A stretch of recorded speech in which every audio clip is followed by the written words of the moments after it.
हाँ, वंदे मातरम मित्रों। आज का विषय थोड़ा राजनैतिक भी है। खैर, मेरा ज़्यादातर विषय राजनैतिक होता है कि लगभग सभी राजनैतिक दलों में एक बीमारी घुस गई है कि वो अपने कार्यकर्ताओं और जनता के ऊपर प्रत्याशी थोपना शुरू कर दिए हैं। यहाँ तक कि कांग्रेस, जिसके लिए उम्मीदवार नहीं मिलते हर सीटों पे, वो भी प्रत्याशी थोपते हैं। कहने का मतलब कि एक मास लीडर होते हैं, जो बड़े लीडर जिनको कहा जाए, जिनकी एक मास वैल्यू होती है। चलो, वो आए, वो इधर गए, उस दल में गए, इस दल में गए, तो उनका तो समझ में आता है कि भाई एक मास लीडर हैं, राष्ट्रीय स्तर पे हैं, प्रदेश स्तर पे हैं, उससे पार्टी को कुछ लाभ हानि हो जाएगी, कुछ लाभ हो जाएगा, हानि नहीं, लाभ हो जाएगा, तो वो तो एक अलग विषय है।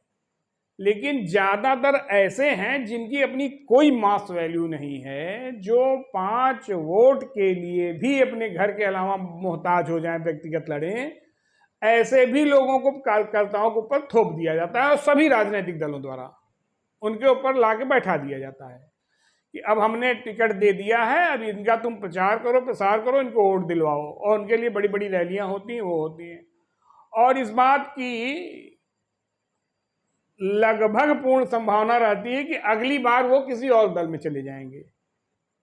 हालांकि नाम नहीं लेना चाहता, आज हमारे बीच में नहीं है स्वर्गीय श्री रामचंद्र निषाद जी। यहाँ हमारे भारतीय जनता पार्टी में सांसद थे, टिकट कटा और एट 11th आवर उनको समाजवादी पार्टी ने पड़ोस के जिले से टिकट दे दिया। अब वहाँ कितने कार्यकर्ताओं का हक मारा गया, ये समाजवादी पार्टी के लिए ये इशू नहीं है। एक जो भी दल ऐसा करते हैं उनके लिए इशू नहीं है। और जैसे कि कोई बंबई वाला आ गया, अब वो क्या करता है, जैसे किसी भी राजनीतिक दल में जो जमीन का कार्यकर्ता, जो बेस का कार्यकर्ता हो, जो बूथ का कार्यकर्ता हो, तो वो काम करता है, परिश्रम करता है, मेहनत करता है, उसकी अपनी कोई राजनीतिक महत्वाकांक्षा भी बहुत विशेष नहीं होती है। लेकिन जब उसके ऊपर ला के एक, जिसने हमारे दल के बहुत गाली दी हो, हमारे दल के बहुत खिलाफ बोले रहा हो, उसको ला के टिकट दे दोगे, तो उसके एक मनोबल पर विपरीत प्रभाव पड़ता है निश्चित रूप से। तो वो दुखी होता है, दुखी मन से लगता है। खैर, और जितनी आसानी से विरोधी दल का कोई उद्योगपति नेता किसी दूसरे दल के बड़े नेताओं से जितनी आसानी से मिल सकता है, उस दल का कार्यकर्ता अपने ही दल के नेताओं से उतनी आसानी से नहीं मिल सकता, क्योंकि वो 5 स्टार होटल में मैनेज कर लेगा, भोजन पे बुला लेगा, बढ़िया गाड़ी गिफ्ट कर देगा, बढ़िया पैसे गिफ्ट कर देगा। और ये इतनी बुरी तरह जो कहते हैं कि हमारा देश दुनिया का सबसे अच्छा लोकतंत्र है, लेकिन हमको लगता है बहुत अस्वस्थ लोकतंत्र है। और ये बसपा के शासनकाल में तो इसमें टिकट की भीषणतम बेच शुरू हो गई थी। और आप ये जान लें कि उनकी मदद के लिए जो पार्टी के दलाल होते हैं, पार्टी के भी दलाल होते हैं, जैसे जमीनों के दलाल, कुछ नेताओं के दलाल, इसी तरह दलों के भी दलाल होते हैं। वो किसी न किसी पदाधिकारी के रूप में रहते हैं, तो उनसे संपर्क करेगा तो उन नेता का नंबर बताएगा, तो वो उनका बताएगा, वो ऐसे बताएगा और उन लोगों की मीटिंग कराएगा, बीच में कुछ पा जाएगा। तो ऐसे कार्यकर्ताओं का ये सभी दल में होता है, बहुत हरासमेंट होता है। और जैसे मुझे ऐसा नहीं लगता कांग्रेस को छोड़ के उत्तर प्रदेश का कोई भी राजनीतिक दल ऐसा नहीं होगा जिसके अपने बेसिक कार्यकर्ता, रियल कार्यकर्ता, वैचारिक रूप से जुड़े हुए कार्यकर्ता प्रत्येक विधानसभा में 100 कम से कम न हो, और उनको टिकट नहीं दिया जाता। और एक बहुत बड़ा मिथक सभी दलों में, एक बहुत बड़ा फ्रॉड चलाया जाता है कि सर्वे, ऐसा कोई सर्वे नहीं होता। इस सर्वे की कोई ट्रांसपेरेंसी नहीं होती। ये कहाँ होता है, कब होता है, किसके बीच में होता है, कभी पता नहीं चलता। लेकिन हो जाता है कि सर्वे में ये आया है कि इनका ये, और उस आधार पे एक आयातित व्यक्ति को टिकट दे दिया जाता है। और देखिए वो जो आयातित व्यक्ति रहता है, अभी मुझे याद है हम लोग पिछले 14 के लोकसभा चुनाव प्रचार करते थे, अब हमारे बीच नहीं रहे इसलिए बार बार जिक्र करना खराब भी लग रहा है। श्री रामचरित निषाद जी बताते थे कि कितनी खराब समाजवादी पार्टी है जनता के बीच में जाके, और जब टिकट कटा तो लोग बताते हैं कि सुब्रतो राय के इशारे पर उनको तुरंत टिकट समाजवादी पार्टी ने दे दिया। खैर, समाजवादी पार्टी सफाई वाली पार्टी है, उद्योगपतियों वाली पार्टी है, ऊपर पैसों वाली, लेकिन ये बीमारी हर जगह घुस रही है। और कार्यकर्ता जान लीजिए कि एक स्टेज के बाद किसी भी उसमें प्रेशर कुकर में जैसे होता है ना, उसका सीटी बजने लगती है, उसकी जब प्रेशर ज़्यादा होता है सीटी बजने लगती है। तो लगभग सभी राजनीतिक दलों में प्रेशर काफ़ी बन चुका है।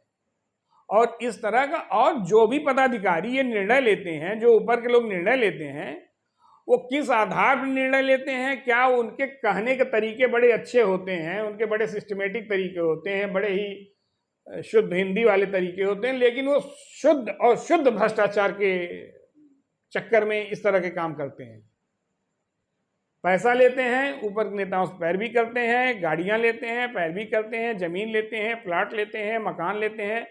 इस तरह का जैसे ये बीमारी भर गई है, बीमारी हर दलों में भर गई है। साउथ वगैरह में तो कोई अरबपति आदमी ही चुनाव लड़ सकता है।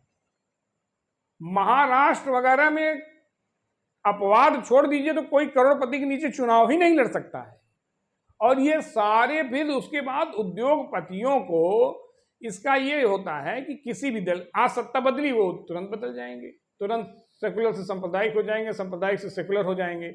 और अभी विधानसभा चुनाव उत्तर प्रदेश में निकट है, आप देखेंगे जो लोग 4, 4.5, 5 साल तक लगातार अपने अपने दलों का प्रशंसा किए हुए हैं, वो ऐन मौके पर ऐसा बदलेंगे और कार्यकर्ता अपने आप को फिर ठगा हुआ महसूस करेगा कि इनके लिए मैं इतना कुछ बोलता था और इतना वो करता था और ये तो तुरंत पार्टी बदल दिए। तो इसमें होता है सबसे ज़्यादा कार्यकर्ताओं की क्षति होती है और जनता बहुत अपने निर्णय पर पछतावा करती है। और लेकिन भीड़ है, जनसंख्या है, फिर एक प्रत्याशी थोप दिया जाता है।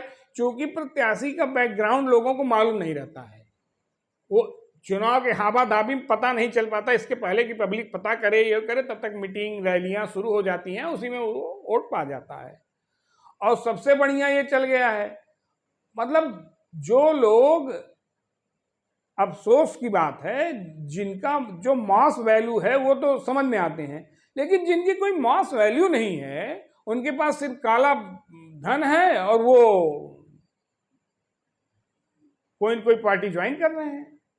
हमारे यहाँ 3 बार सांसद रहे तूफानी सरोज जी, उसके पहले उनको जनपद में कोई जानता नहीं था और 3 बार सांसद रहे। हमारे यहाँ बहुत से ऐसे लोग विधायक सांसद बने, अरशद खान कहाँ गए पता नहीं चला। मायावती जी ने टिकट दिया, वो आए, चुनाव लड़े, जीत भी गए, फिर उसके बाद कहीं दिखे ही नहीं।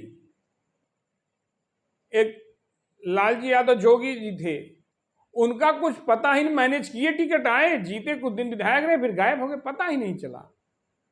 इससे मेरा मानना है कि ये होना नहीं चाहिए। इससे पार्टियों को बहुत नुकसान होता है, कार्यकर्ताओं को बहुत नुकसान होता है, जनता का नुकसान होता है।